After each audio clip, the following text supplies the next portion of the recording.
talking with women who say there's no such thing as a perfect life, and let's face it, we're not searching for it anymore. My next guests are the three hilarious women behind the chart-topping podcast, The Ladygang. Their podcast is so popular, it's been downloaded over 175 million times. It also inspired a hit TV series and spawned a New York Times bestseller.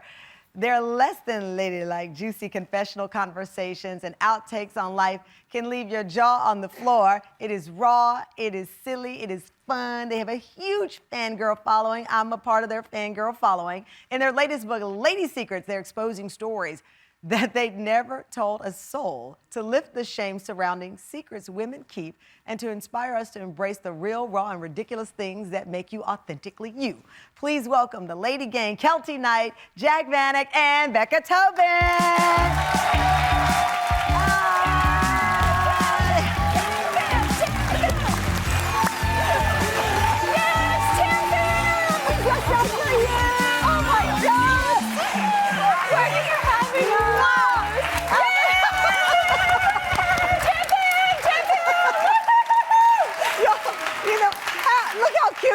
Well, first of all, let me just tell the whole audience, we've only hung out on Zoom. This is what happens when you become friends on the internet and you finally meet people in person. Congratulations. Thank you so much for having us, and congratulations to you on another season. Thank you. Oh, you're an icon. Thank you. Oh, God, this is amazing. This Lady Secrets is, we'll get into this, the stories there. But Becca, you first started this podcast. Could you have ever imagined that people would just be diving in? I know you said growing up in Georgia, you were taught to be perfect, be polite, be beautiful, and that was the whole goal. Yes. I burned that to the ground pretty quickly. As soon, with the podcast, it was 2015, and podcasts weren't really a big female thing. It was a lot of male-dominated stuff out there. Yeah. So Keltie and I came together because we were sick of waiting for the phone to ring in the entertainment industry and be picked, pick me, pick me. Keltie said, let's do a podcast. We needed street cred, which was a female entrepreneur, Jac.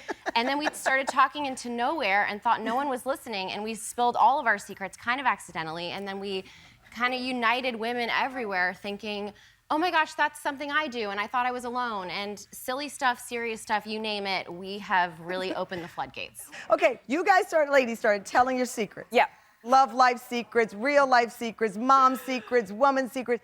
And then I was told that you got like 10,000 letters, Keltie, from people spilling their secrets to you. Yes, so with the book, Lady Secrets, there's over 30 essays that we wrote. Becca's a new mom, Jac and I have a mutual ex-boyfriend. I mean, so many great stories. But we also started a hotline, 1-844-SEXY-LADY, where you could call in and you can leave an anonymous secret. And we got over 10,000 secrets. Everyone's cheating on their husband. I see you. Keltie, no! Yes, everyone! We had a woman write in. Okay, wait. Yeah. Think about the story you're going to tell. We're on network TV. Yes. All right. There's a lot of workplace affairs. A lot of workplace affairs. I'm trying to wrap my brain around this. So people call in. Yeah. And they just need to get it off their chest, you think? I've never told anyone this before, but I hate my in-laws so much I pretend to be asleep at all the family functions. Wasn't me. It is a genius thing that anybody can learn from if you're in a new relationship. And Tamron, what you don't know is that the last time we all sat down, we had a big secret. I was expecting a baby. You were! And then in the book, I kind of divulge what it is to really be a new mom, because I feel like people make it seem like it's magical. Soak it in. Doesn't he smell amazing? And I'm like, someone break me out of this jail. Like, what did I just do? And it took him 5 years to get here and so much money. Right. And I'm like, this should be great, right? We were all talking about the IVF journey and wanting children and like feeling left out sometimes when you don't have children as the woman in the room that without the kids you feel left out. I've been there 48 years. I was like, I'm still a woman. I just don't have a baby. They would just glaze past you in the conversation. Yep. Yeah. So you kept that secret from me. I did, yes. But yeah, that's just stuff that women do. So are there any secrets that you guys keep to yourselves? When we come back, the answer to that after the break.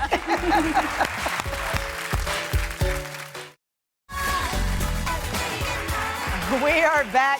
Keltie Knight, Jac Vanek, and Becca Tobin, best-selling authors, co-hosts of the critically acclaimed show that I'm a fan of, Ladygang podcast, who want to encourage women to embrace all that comes with living your life in fun and free ways. Keltie, my audience just grabbed their jaws back up. Sorry. The whole chasing perfection game. Yeah. You guys gave up on that. You're going to be yourselves. You're going to be wild, wicked, and fun on this podcast, and it took off.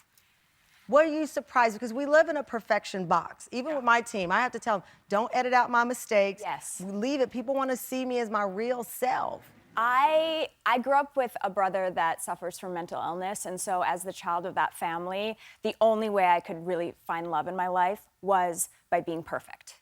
You know, it's like being a straight A student, being on the honor roll, being the best and most perfect, and never needing any help in any way. And I've lived my whole life that way. And when Becca and I sat at the 101 Cafe in LA and we're crying over our salads, being like, why isn't the phone ringing? Why does no one care for us? It has been the most rewarding thing in the world, and even more rewarding than just our own success. Like, yes, it's great, I got to quit my job, but it's coming, and we're on tour right now, and every time we meet one of our Ladygang members, they're crying, and they're saying, you got me through my divorce, you got me through my infertility, you got me through this hard thing, or I laughed at you, or I'm a nurse, and I listened to you on my way into my terrible job. Like, it's the most empowering, inspiring thing to have your own life in your own hands. It is.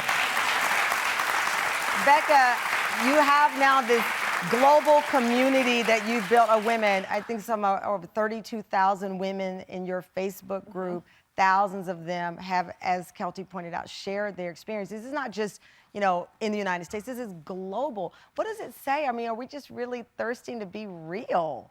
I think we are, and you know, it's really only been the last couple years that we have even addressed the fact that celebrity and what's put out in front of us is all manufactured, and that the pictures are filtered, and the faces are fixed, and there's plastic surgery. And I just remember, it sounds so trivial, and especially to men in the beginning, when we opened up about injectables and things that we did to make ourselves feel good, and it was such a dirty little secret. God forbid you wanted to look your best or you feel mean your injectables best. like Botox and fillers and all that? Filler. Right. And I think it just became so apparent that women were just waiting to be let out of our boxes and be allowed to talk about the things we want to talk about, do the things we want to talk about without keeping them a secret. There's a woman in the book who went off to a retreat to actually get plastic surgery. She did not tell her husband, her kids, no one in her life she felt would allow her to go do this without judgment. And what does that say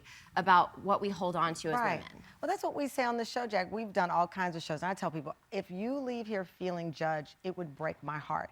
It may not be my cup of tea, but that doesn't mean I don't need you to serve up something you're not. Right. But, you know, it's hard. I see the audience nodding at different points here. Even with our family members, you go to Thanksgiving dinner, you put on airs. You go to church, you put on airs. You go to work, you put on airs. And before you know, you don't even recognize yourself. I have been that person to stand in the mirror and I'm like, I have to find 7-year-old Tamron because that was the purest me. That was the kid who was like, I'm gonna do exactly what I want to do, the little rambunctious kid. And I find her when I feel people are trying to strip me of my authenticity. I'm like, you don't want 7-year-old Tamron at your door. That's a scary kid. But I mean, it's true though. We keep putting on masks. We don't even recognize ourselves. Yeah, and I mean, we obviously struggle with it all the time. Every woman does, no matter how perfect they look from the outside.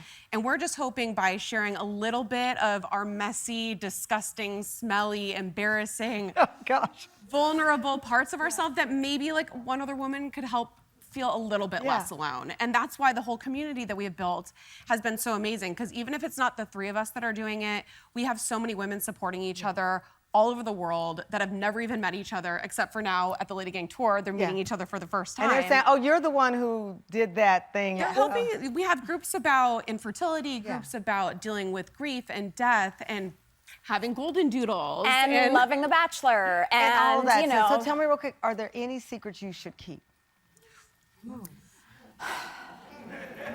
We might not be the best people to Yeah, okay, I'm gonna answer yes. Yes, there are. And if you just really have to tell someone, call their special number. Don't tell anybody else. Tickets to the Ladygang's tour available on their website.